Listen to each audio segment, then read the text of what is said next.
Coming up on Network Africa, 2 people die in a knife attack at a mosque in South Africa.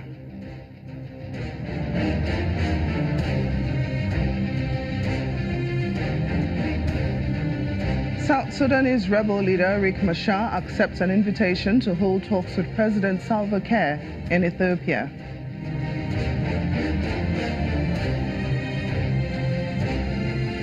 And fears heighten over the fate of the German nurse who was kidnapped in Somalia last month.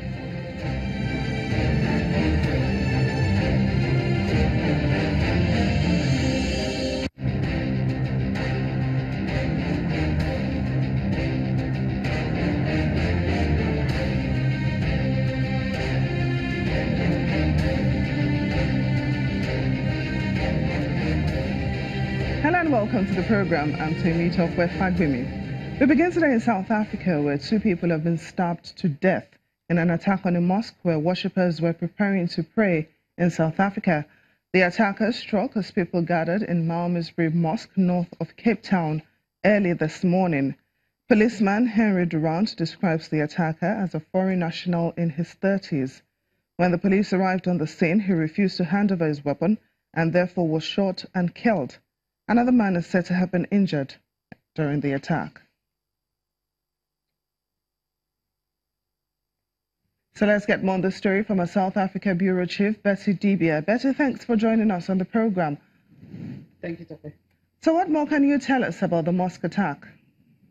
Well, you've said basically what's been said. The police confirmed that it was a Somali national in his 30s who had sought refuge in the mosque last night, because at this point the Muslim community observes the last 10 days of the Ramadan fast, spending time praying overnight in the mosque. I can't quite remember what it's called. And he came in, prayed with them, and by early hours of this morning, he just went berserk. And we understand he may have attacked the imam first, and then attacked the other people who had come to the imam's defense. So he ended up killing 2 people, injuring some others as he now ran out of the mosque.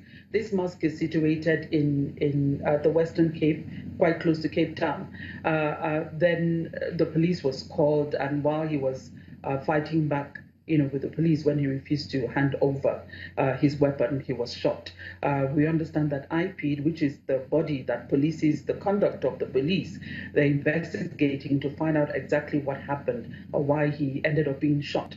The community is quite shocked, and this is the last day of the Ramadan fast. By tomorrow, they will be observing the Eid. So many people are quite sad at what happened. The entire country, indeed. This is the second time in the space of a month. Now, do we know what could have motivated the attacker to carry out this dastardly act? At this point, nothing has been confirmed. Even the last one that happened near Durban, we don't know who or what may have motivated, but you have people, a lot of speculation, a lot of people talking about sectarianism, people believing their own Islam or the practice is more superior to the others. So I can't confirm exactly what may have motivated this, but people are quite worried. The case in the KZN, that's KwaZulu-Natal, the Hawks today said it's still at a sensitive state, so we don't even know if it's connected, if there's a group doing this, and some are appealing to people not to disturb the peace. The Muslim community in South Africa is majorly peaceful. So they're appealing that people shouldn't import wars that are happening in other countries. So right now, I can't tell you this is the reason why this may have happened, but people are watching to see what the police will find out.